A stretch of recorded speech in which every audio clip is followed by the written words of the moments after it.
Hello everyone, this is Manisha and welcome to my YouTube channel.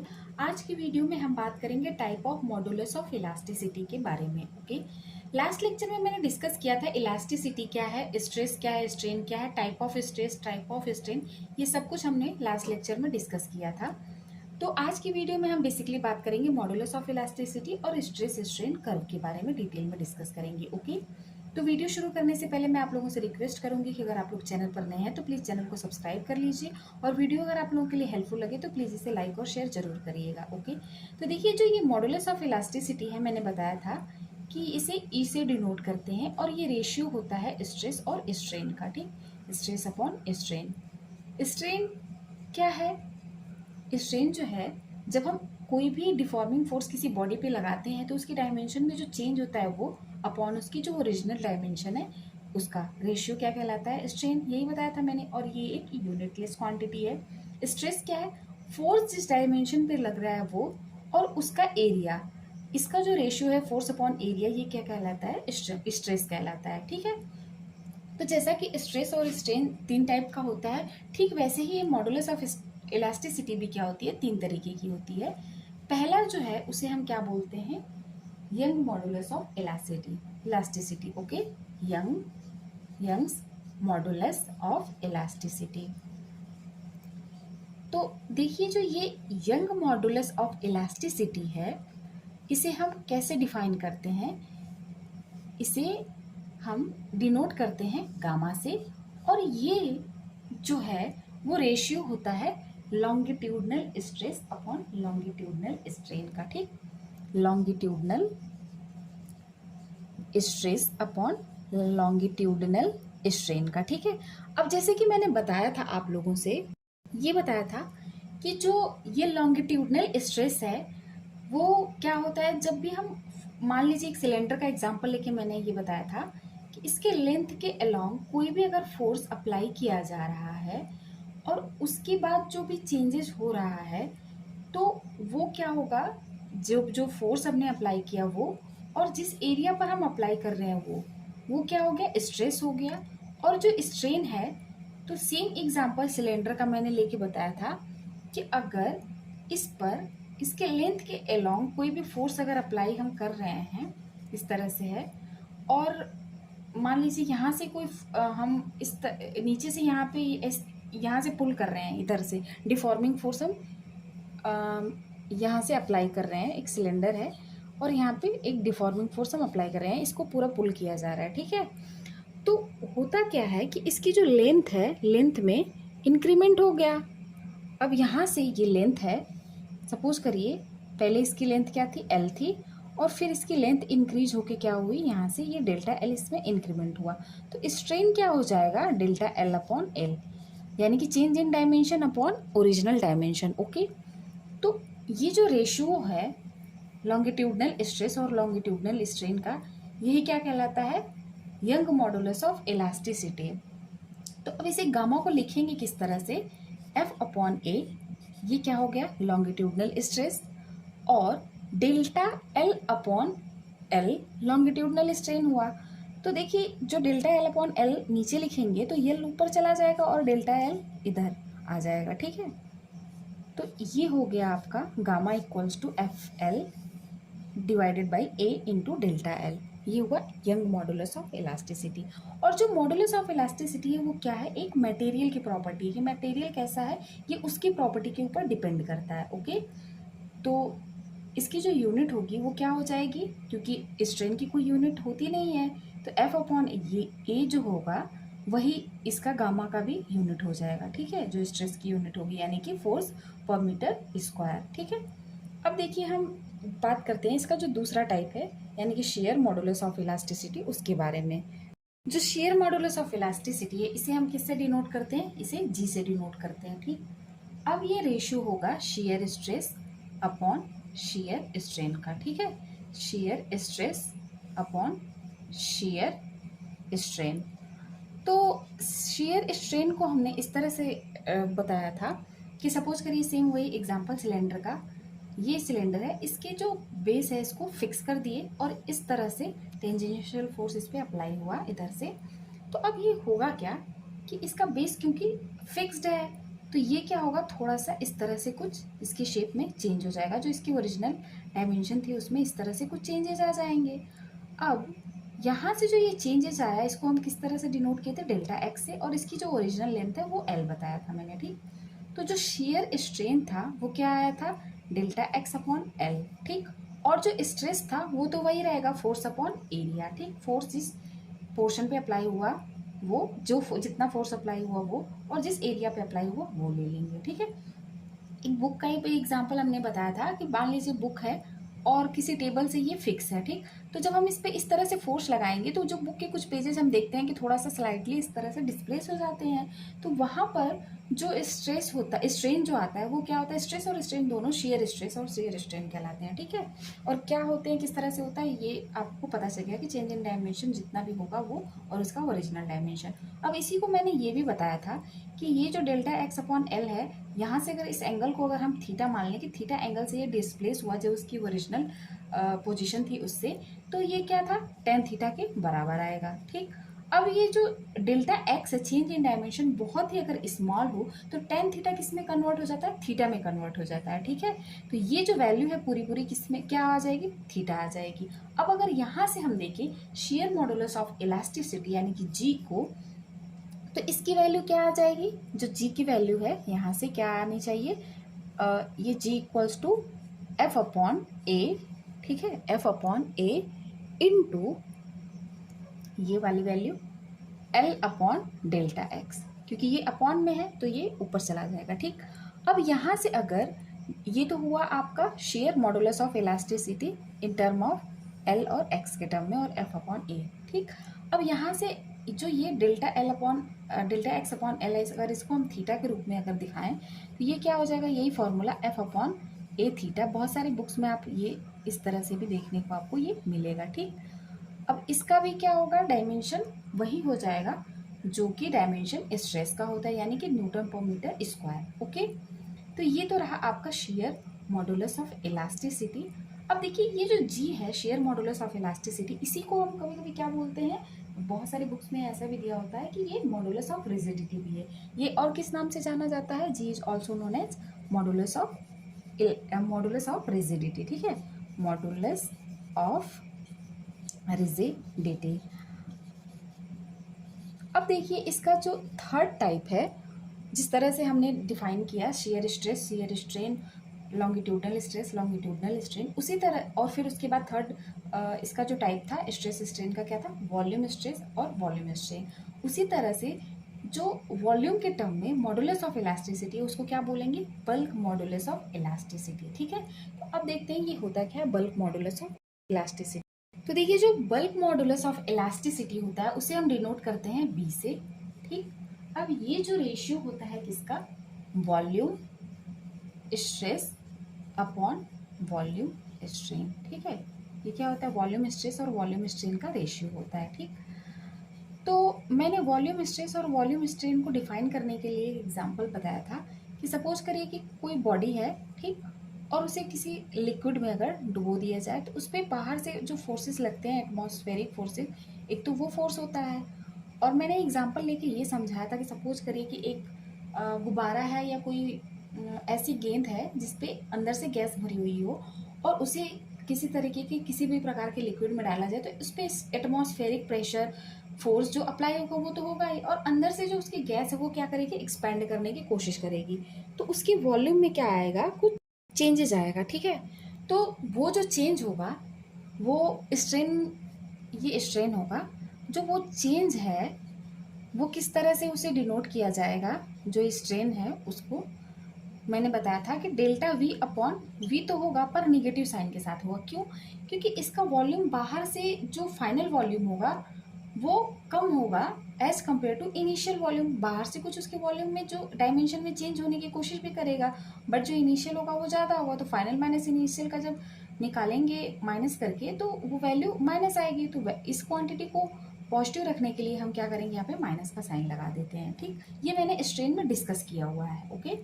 तो अब देखिए ये जो वैल्यू है इसकी बी की वो कितनी आ जाएगी, एफ अपॉन ए, ये तो रहेगा ही रहेगा क्योंकि ये वॉल्यूम स्ट्रेस का, और उसके बाद जो ये वॉल्यूम स्ट्रेन है वो आपका हो जाएगा, यहाँ पे v ऊपर चला जाएगा और डेल्टा v नीचे चला आएगा। अब देखिए इन केस ऑफ लिक्विड, जब लिक्विड का केस ले लेते हैं तो उस केस में ये जो F अपॉन ए है, फोर्स अपॉन एरिया, उसे क्या डिनोट करते हैं, उसे प्रेशर भी बोल सकते हैं हम। तो देखिए ये कुछ कुछ जगह पे फॉर्मूला इस तरह से देखने को मिलेगा, v upon delta P into delta P into V upon delta V, okay, with minus sign. तो ये तो था अभी तक मॉडुलस ऑफ इलास्टिसिटी कितने टाइप का होता है इसके बारे में, ओके। अब हम बात करेंगे स्ट्रेस स्ट्रेन कर्व के बारे में। तो देखिए स्ट्रेस स्ट्रेन जो कर्व है, देखिए स्ट्रेस स्ट्रेन कर्व के लिए हम क्या करेंगे, एक इस तरह से कर्व ड्रॉ करेंगे, एक्सिस है ये, यहाँ पे जो एक्स एक्सिस पे हम क्या लेंगे, स्ट्रेन को ले लेंगे, ठीक है, एक्सिस पे क्या रखेंगे, स्ट्रेन, और वाई एक्सिस पे हम स्ट्रेस को रखेंगे, ठीक। अब देखिए यहाँ से एक ये लाइन इस तरह से ड्रॉ करेंगे, ये पॉइंट क्या है, ओ, ओरिजिन, ठीक। इस पॉइंट को हम क्या नाम देते हैं, ए, ओके। तो देखिए यहाँ से यहाँ तक जब हम जा रहे हैं ओ से लेके पॉइंट ए तक, तो यहाँ पे क्या हो रहा है, स्ट्रेस जो है वो डायरेक्टली प्रोपोर्शनल है स्ट्रेन के, ठीक। यही मैंने शुरू के लेक्चर में भी डिस्कस किया था, स्ट्रेस इज डायरेक्टली प्रोपोर्शनल है स्ट्रेन के, ठीक।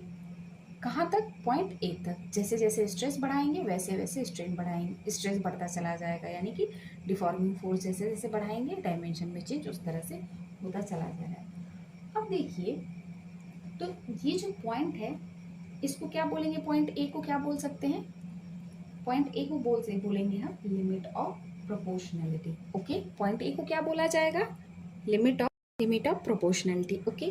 अब यहाँ से देखिए फर्दर अगर हम स्ट्रेस को बढ़ा रहे हैं इस ए पॉइंट के बाद, तो फिर क्या होगा, कुछ कर्व इस तरह से जाएगा एंड देन फिर इस तरह से, फिर इस तरह से, ये ऐसे आएगा, ठीक। अब अगर हम इस पॉइंट को बी पॉइंट मान लेते हैं और यहाँ पर ये जो पॉइंट है इसे डी बोल देते हैं और इसे ई बोल देते हैं, ठीक। अब हम समझते हैं कि इसमें हो क्या रहा है बेसिकली, ठीक है। तो देखिए ओ से लेके ए तक तो ऐसा रीजन रहा कि जब हम स्ट्रेस को बढ़ा रहे हैं तो स्ट्रेन भी उसके डायरेक्टली प्रोपोर्शनल है, उसी रेशियो से बढ़ रहा है, ठीक। इस पॉइंट को बोले लिमिट ऑफ प्रोपोर्शनैलिटी।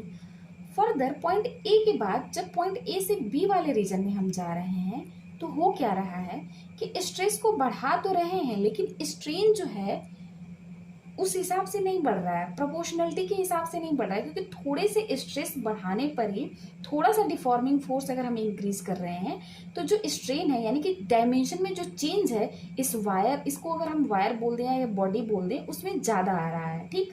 यानी कि जिस हिसाब से स्ट्रेस बढ़ा रहे हैं उससे ज़्यादा स्ट्रेन बढ़ जा रहा है, यानी डिफॉर्मेशन ज़्यादा हो रहा है ए से बी तक के रीजन में, ठीक। तो यहाँ से इसको हम क्या बोलेंगे, ये जो है ए से बी तक का रीजन। और एक चीज और देखिए कि यहाँ से बढ़ा तो रहे हैं स्ट्रेस, स्ट्रेन मतलब थोड़े से स्ट्रेस पे स्ट्रेन बढ़ रहा है, लेकिन फर्दर अगर हम डिफॉर्मिंग फोर्स हटा देंगे इस पॉइंट के बाद भी तो बॉडी क्या करेगी, अपने इस ओरिजिनल पोजीशन पे आ जाएगी, ठीक है। अगर हम डिफॉर्मिंग फोर्स हटा भी लेते हैं इस पॉइंट बी के बाद भी तो बॉडी कहाँ पे आ जा रही है, अपने ओरिजिनल शेप और साइज में चली आ रही है। तो ये वाला पॉइंट क्या हुआ, इलास्टिक लिमिट हुआ। जो मैंने बात की थी इलास्टिक लिमिट की, तो ये जो इलास्टिक लिमिट है ये पॉइंट बी तक तो है कि चलिए यहाँ तक अगर आप डिफॉर्मिंग फोर्स लगा रहे हैं उसके बाद आप हटाएंगे तो भी बॉडी अपने ओरिजिनल शेप में चली आएगी। तो बी पॉइंट को क्या बोलेंगे, इलास्टिक लिमिट, ठीक है। बी पॉइंट क्या, इलास्टिक लिमिट, ठीक है। यानी कि ओ से बी तक का रीजन क्या कहलाएगा, ये जो रीजन है ओ से बी तक का, इसे हम क्या बोलेंगे, इलास्टिक रीजन। ओ से बी तक के रीजन को क्या बोलेंगे, इलास्टिक रीजन। और ये जो पॉइंट है बी पॉइंट, उसे क्या बोलेंगे, इलास्टिक लिमिट। और कहीं कहीं पे आपको ये क्या लिखा हुआ मिलेगा, कहीं कहीं पे इल्ड लिमिट, ठीक है। ये इलास्टिक लिमिट या फिर इल्ड लिमिट, यानी कि यहाँ से अगर हम फोर्स को, डिफॉर्मिंग फोर्स को अगर हटा भी दें तो बॉडी क्या आ जाएगी, अपने ओरिजिनल पोजीशन में आने की इसकी टेंडेंसी है, ठीक।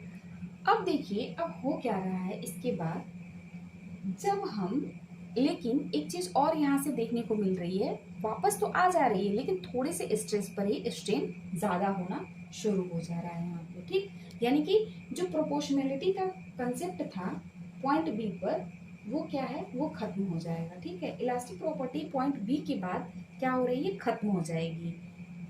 इलास्टिक जो प्रॉपर्टी है इस पूरे मटेरियल की, या जो प्रोपोर्शनलिटी का कॉन्सेप्ट था कि modulus of elasticity stress upon strain का रेशियो जो था ये डायरेक्टली प्रोपोर्शनल था एक दूसरे से, पॉइंट बी के बाद क्या होगा, खत्म हो जाएगा, ठीक।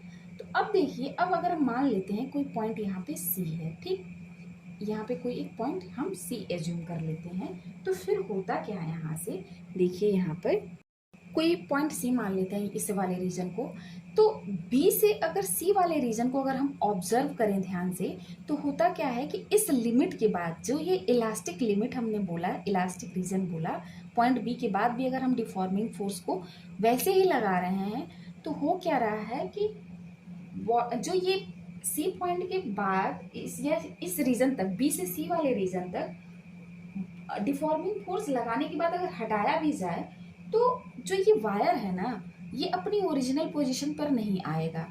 यानी कि ये कुछ इस तरह से, इस तरीके से अगर हम पॉइंट यहाँ पे एक ओ डैश मान लें, तो ये जो है अगर डिफॉर्मिंग फोर्स यहाँ से यहाँ तक के रीजन में लगाए और फिर हटा भी लिए, तो ये अपनी ओरिजिनल पोजीशन में ना आकर के स्लाइटली क्या होगा, इसके जो भी ये वायर है इसमें परमानेंट कुछ स्ट्रेन आ जाएगा, मतलब कि इसके लेंथ में परमानेंट कुछ डिक्रीमेंट कहिए या फिर इंक्रीमेंट कहिए, वो आ जाएगा, ठीक। इस लिमिट तक तो क्या हो रहा था, लगा के हटा दे रहे थे तो भी ये ओरिजिनल पोजीशन में आ जा रहा था। बट यहाँ से यहाँ वाले रीजन में कहीं पर भी अगर हम एक सी पॉइंट मान लिए, तो यहाँ पर यहाँ तक अगर अप्लाई कर दिए, तो क्या होगा कि इस ये परमानेंटली बॉडी क्या होगी, डिफॉर्म हो जाएगी, इसमें कुछ ना कुछ परमानेंट स्ट्रेन आ जाएगा, ठीक। अब देखिए, ये जो रीजन है इसको हम क्या बोलेंगे, जहां पर ये जो बी से सी वाला रीजन है, इसमें हम क्या बोलेंगे कि इस रीजन में जो भी बॉडी है पूरी तरीके से क्या हो रही है, डिफॉर्म हो जा रही है और इसमें परमानेंट स्ट्रेन आ जा रहा है। तो अगर हम एक एग्जांपल से इसे इस तरह से समझें कि बी के बाद वाले रीजन में क्या हो रहा है, ये जो पॉइंट डी मैंने यहाँ पे बनाया है, यहाँ पर हो क्या रहा है बेसिकली कि बॉडी पूरी तरीके से तो डिफॉर्म हो रही है। जैसे सपोज करें, एक एग्जांपल ले लीजिए, एक प्लास्टिक है, प्लास्टिक को हमने खींचा और खींच के जब हम छोड़ भी देते हैं, तो उस वो क्या होता है, कोई प्लास्टिक है उसे फैलाएं, फैला के फिर छोड़ें, तो थोड़ा सा उसमें क्या होता है, डिफॉर्मेशन जब आ जाता है तो वो परमानेंट उसमें डिफॉर्मेशन रहता है, मतलब परमानेंट स्ट्रेन उसमें आ जाता है। तो हम ये कह सकते हैं कि जो ये बी से और ये डी वाला रीजन है पूरा यहाँ तक, मतलब कि बीच में हमने कोई सी पॉइंट माना था, अपने मन से एज्यूम किया था इसको समझने के लिए, ठीक है। तो यहाँ से बी तक के डी वाले रीजन को हम क्या बोल सकते हैं, प्लास्टिक रीजन बोल सकते हैं, बोलेंगे, ठीक है। ये क्या हुआ, A point limit of proportionality, B point elastic region या फिर लिमिट, इलास्टिक लिमिट, और जो बी से डी तक का जो पॉइंट है उसे क्या बोलेंगे, बी से डी तक के पॉइंट को क्या बोलेंगे, प्लास्टिक रीजन, ठीक है। क्योंकि इसके बाद बॉडी में, मतलब यहाँ से यहाँ तक के रीजन में जब भी हम डिफॉर्मिंग फोर्स अप्लाई कर रहे हैं, तो बॉडी में जो स्ट्रेन है वो क्या हो जा रहा है, परमानेंट स्ट्रेन आ रहा है, ठीक। तो इसलिए इसे क्या बोल रहे हैं, प्लास्टिक रीजन, ओके। अब देखिए इसके बाद क्या होगा, अब ये जो डी पॉइंट है इसका क्या इम्पोर्टेंस है, इसका इम्पोर्टेंस ये है कि अगर इस पॉइंट के बाद भी अगर हम बॉडी पर या वायर पर परमानेंटली स्ट्रेस हम अप्लाई कर रहे हैं, यानी डिफॉर्मिंग फोर्स अगर हम लगा रहे हैं, तो मटेरियल क्या होगा, इसके बाद पूरी तरीके से ब्रेक हो जाएगा, ठीक है। ब्रेक मतलब मान लीजिए कोई अगर वायर है, बहुत ही पतला वायर है, और इस पॉइंट के बाद भी अगर उस पर हम फोर्स लगातार अप्लाई कर रहे हैं, तो वायर तो बहुत ही पतला होगा, और वो क्या होगा, एक तरीके से इतना पतला हो जाएगा जैसे मेल्ट होता है ना, कोई चीज़ मेल्ट होकर टूट जाना, मतलब कुछ अप्लाई करेंगे फोर्स तो वो उस तरीके की कंडीशन आएगी कि इसके बाद ये क्या हो जाएगा, ब्रेक हो जाएगा, ठीक है। तो जो ये डी पॉइंट है उसको क्या कहेंगे, मैक्सिमम स्ट्रेस या फिर ब्रेकिंग स्ट्रेस। यहाँ पे क्या हो जाएगा, ये जो स्ट्रेस होगा, ये वाला स्ट्रेस, ये जो स्ट्रेस हमने बनाया है डी पॉइंट पे देखेंगे, तो इसको, इस वाले स्ट्रेस को क्या नाम देंगे, ब्रेकिंग स्ट्रेस, ठीक है, ब्रेकिंग स्ट्रेस। अब देखिए यहाँ से जो बात होगी कि पॉइंट डी के बाद अगर हम स्ट्रेस को हटा भी दे रहे हैं, यहाँ से देखिए पॉइंट डी के बाद अगर हम स्ट्रेस को कम कर दे रहे हैं, ये स्ट्रेस क्या है, इसकी वैल्यू अगर कम भी कर रहे हैं, तो लगातार इसमें जो स्ट्रेन है, ये पॉइंट डी से पॉइंट ई तक अगर हम देखें तो स्ट्रेन क्या हो रहा है, फिर भी बढ़ता चला जा रहा है। यानी कि हम इस पॉइंट तक जाके मतलब इतना ज़्यादा इस बॉडी पर या इस वायर पर स्ट्रेस अप्लाई कर दिए, डिफॉर्मिंग फोर्स अप्लाई कर दिए कि उस फोर्स को हटाने के बाद भी बॉडी में लगातार डिफॉर्मेशन होता ही रह रहा है। यानी कि बॉडी क्या हो रही है, परमानेंटली डिफॉर्म हो जा रही है।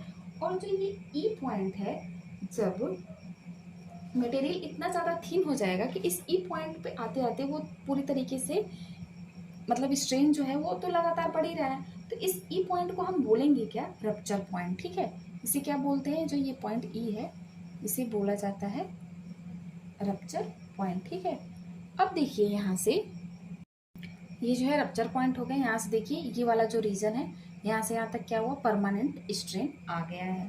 ठीक, जो भी मटेरियल या फिर जो भी बॉडी है, अगर हम वायर को बोले तो इस इन सब चीज़ों से हमें समझ में क्या आया। अब ये समझने वाली बात है कि एग्जाम में क्वेश्चंस कैसे आएंगे और उसे हम सॉल्व कैसे करेंगे इस पूरे कर्व के थ्रू। ये एक नॉर्मल कर्व है जिसको हमने बनाया समझने के लिए कि जब ओ से ए तक में क्या हो रहा है, स्ट्रेस जो है स्ट्रेन के प्रोपोर्शनल है, ये जैसे इसको बढ़ा रहे हैं वैसे वैसे ये बढ़ रहा है, तो वहाँ से मॉडुलस ऑफ इलास्टिसिटी का जो डिफिनीशन है वो यहाँ तक तो करेक्ट है। इसके बाद हो क्या रहा है कि इस वाले पॉइंट पर जाने के बाद ए से बी तक जा रहे हैं, तो जो प्रोपोर्शनलिटी का कंसेप्ट है वो खत्म हो रहा है। ठीक, क्योंकि थोड़ा सा स्ट्रेस बढ़ा रहे हैं तो स्ट्रेन ज़्यादा बढ़ रहा है यहाँ से यहाँ तक देखिए। और लेकिन बी पॉइंट तक भी अगर हम डिफॉर्मिंग फोर्स लगा के फिर हटा भी दे रहे हैं तो बॉडी क्या हो रही है, वापस अपनी इनिशियल पोजीशन पर आ जा रही है। लेकिन इसके बियॉन्ड जब हम जा रहे हैं, जो बी से डी तक का रीजन है, कोई पॉइंट अगर बीच में हमने सी एज्यूम किया था जस्ट, और डी तक के रीजन को हमने देखा, तो ये देखा कि अगर यहाँ से यहाँ तक फोर्स अप्लाई कर दिए, उसके बाद अगर हम छोड़ भी दे रहे हैं तो भी बॉडी में परमानेंट एक स्ट्रेन आ जा रहा है, जिससे इस रीजन को हमने क्या पूरी तरीके से डिफाइन किया, ये प्लास्टिक रीजन। जैसे प्लास्टिक को खींच दीजिए और फिर छोड़ दीजिए तो उसमें परमानेंट स्ट्रेन आ जाता है। ठीक, इसके फर्दर भी अगर हम जब भी हम डिफॉर्मिंग फोर्स अप्लाई कर रहे हैं तो ये वाला जो पॉइंट है, इस पर जो स्ट्रेस की वैल्यू होगी वो ब्रेकिंग स्ट्रेस होगी। इसके बाद कोई भी मटेरियल होगा वो क्या होगा, टूट जाएगा। और इसके बाद भी अगर हम स्ट्रेस को अगर हटा भी लेंगे इस पॉइंट के बियॉन्ड, तो भी क्या हो रहा है कि इतना हमने स्ट्रेस अप्लाई कर दिया कि हटाने के बाद भी क्या हो रहा है, डिफॉर्मिंग फोर्स हटाने के बाद भी स्ट्रेन की जो वैल्यू वो बढ़ रही है लगातार। ठीक, और मटेरियल क्या हो रहा है, एक तरीके से बहुत पतला अगर वायर लेंगे तो लगेगा कि मेल्ट होकर टूट गया है। ठीक है, तो अब इसका मतलब क्या है, क्यों हम इसे पढ़ रहे हैं, तो देखिए जो कुछ मटेरियल होते हैं, जैसे कि कुछ मटेरियल हैं डक्टाइल हुए। ठीक, यहाँ पे मैं लिख रही हूँ, अगर डक्टाइल मटेरियल की हम, तो देखिए इन केस ऑफ डक्टाइल या फिर टेंसाइल, डक्टाइल को ये हम बोले या फिर इसे टेंसाइल बोले, दोनों दोनों बात एक ही है। टेंसाइल का मतलब होता है जब किसी को लेंथ के अलोंग जब हम खींचते हैं, मतलब कोई भी अगर हमें पतला तार बनाना है, अगर आपको इस तरह से दे दे, कोई शीट बनानी है या फिर कोई ऐसा मटेरियल है जिससे हमें खींच के पतला तार बनाना है, तो उस केस में क्या होगा, उसको हम क्या बोलेंगे, डक्टाइल या फिर टेंसाइल। ठीक है, कितना भी उस पर टेंशन अप्लाई करें उसके लेंथ के अलोंग। ठीक, तो उसका क्या होगा, इस तरीके के मटेरियल का क्या होगा, प्लास्टिक रीजन जो है, जो ये वाला बी से डी वाला जो रीजन है वो क्या होगा, लार्ज होगा, लार्ज प्लास्टिक रीजन होगा। तो जब कर्व हम बनाएंगे डक्टाइल मटेरियल के, अगर कर्व दे दिया, पूछ दिया, उसमें जो ये प्लास्टिक रीजन है उसको ज़्यादा मतलब बनाया इसका स्लोप, तो उस केस में ये मटेरियल क्या होगा, डक्टाइल या फिर टेंसाइल मटेरियल होगा। या फिर डक्टाइल टेंसाइल दे दिया तो उसका प्लास्टिक रीजन क्या होगा, हम कर्व से देख के बता सकते हैं कि लार्ज प्लास्टिक रीजन वाला जो मटेरियल होगा वो क्या होगा, डक्टाइल या फिर टेंसाइल होगा। ठीक है, अब देखिए जो ये आगे सेकेंड काइंड के मटेरियल होते हैं वो क्या है, ब्रिटल, यानी कि जिसका प्लास्टिक रीजन बहुत स्मॉल होता है, यानी कि जिसपे थोड़ा सा भी अगर आप स्ट्रेस अप्लाई किए, डिफॉर्मिंग फोर्स लगाए, तो वो खट से टूट जाए। कोई चीज़ ऐसी कि जो थोड़ा सा भी उस पर स्ट्रेस अप्लाई किए तो वो इलास्टिक तो छोड़ ही दीजिए, वो तुरंत तुरंत टूट जाए, यानी कि स्मॉल प्लास्टिक रीजन हो। मतलब कि इसके बाद, इस पॉइंट के बाद अगर थोड़ा सा भी फोर्स अप्लाई किए तो तुरंत टूट जाए, तो उसको क्या बोलेंगे, ब्रिटल टाइप की। तो यानी कि जब अगर कर्व दे देगा, कई सारा कर्व बना के दे देगा और उसमें प्लास्टिक रीजन सबसे स्मॉल जो दिखाएगा तो वो ब्रिटल होगा। या फिर अगर ब्रिटल टाइप का मटेरियल होगा, कोई मटेरियल है, उसको ये कह दिया गया कि उसका प्लास्टिक रीजन मतलब बहुत ही कम है, तो उसको हम किस में लेके आएंगे, ब्रिटल में, या फिर ब्रिटल का प्लास्टिक रीजन बहुत स्मॉल होगा। ओके, तो जब भी कर्व देगा तो इससे हम क्या करेंगे, समझ लेंगे। अब जो देखिए थर्ड टाइप में है वो आता है आपका इलास्टोमर। ठीक है, इलास्टोमर, तो जो ये इलास्टोमर होता है, इसमें होता क्या है कि कोई प्लास्टिक रीजन होता ही नहीं है इसका। No plastic region, only elastic region. इसमें क्या होता है, नो प्लास्टिक रीजन, ठीक है। कोई इसका प्लास्टिक रीजन नहीं होता है, केवल केवल क्या होता है, इसका इलास्टिक रीजन होता है, ठीक है। अब देखिए इलास्टिक रीजन का मतलब ये हो गया कि जैसे ये मैंने बताया कि इसको एग्जाम्पल से हम समझते हैं कि जैसे रबर है, यानी कि जो डी और पॉइंट बी के मतलब पूरा ये जो रीजन है, ये डी और बी वाला जो पॉइंट है ये पास पास रहेंगे, यानी कि इतना दूरी पर जाके ये चीज़ नहीं होगी, बहुत आस पास रहेंगे। जैसे रबर हुआ, सपोज करिए रबर को हम क्या किए, बहुत ज़्यादा खींच दिए, ठीक है। अब रबर को जब बहुत ज़्यादा खींच देंगे तो भी फिर हम इसे छोड़ेंगे तो वापस क्या होगा, अपने उस पॉइंट पे आ जाएगा, ठीक है। थोड़ा बहुत चेंजेस तो होगा, बहुत ज़्यादा अगर अप्लाई कर दिए फोर्स तो, बट फिर भी क्या होगा कि वापस अपने मतलब उसमें कोई परमानेंट जो है, इजीली परमानेंट जो स्ट्रेन नहीं आ पाता है, ठीक है। बहुत लंबे समय तक अगर हम फोर्स अप्लाई करते हैं तो ही आता है। यानी इलास्टोमर का मतलब क्या होता है कि जिनका इलास्टिक रीजन बड़ा हो, मतलब जो ये इलास्टिक रीजन है वो लॉन्ग हो, कोई प्लास्टिक रीजन नहीं हो, यानी कि बी और डी वाले पॉइंट जो होंगे उनके क्या होंगे, बिल्कुल पास पास होंगे। तो जब भी कर्व देगा अगर एग्जाम में, तो हम कर्व को देख करके मटेरियल को डिस्ट्रीब्यूट कर लेंगे कि ये किसके अंदर आएंगे, या फिर अगर रीजन दे देगा तो उस रीजन को देख के हम बता देंगे कि ये, अगर मटेरियल दे देगा और फिर रीजन दे देगा तो हम ये बता सकते हैं कि प्लास्टिक रीजन किसका ज़्यादा है, किसका स्मॉल है, और किसका इलास्टिक रीजन लंबा है, ठीक है, बड़ा है, लार्ज है। तो अब देखिए ये तो था स्ट्रेस स्ट्रेन कर्व के बारे में, मॉडुलस ऑफ इलास्टिसिटी के बारे में। नेक्स्ट लेक्चर में इससे रिलेटेड हम क्वेश्चन को और फर्दर जो इसके अनदर प्रॉपर्टीज है उसको हम डिस्कस करेंगे, ओके। तो आज की वीडियो में बस इतना ही। Thank you everyone for watching this video. Thank you.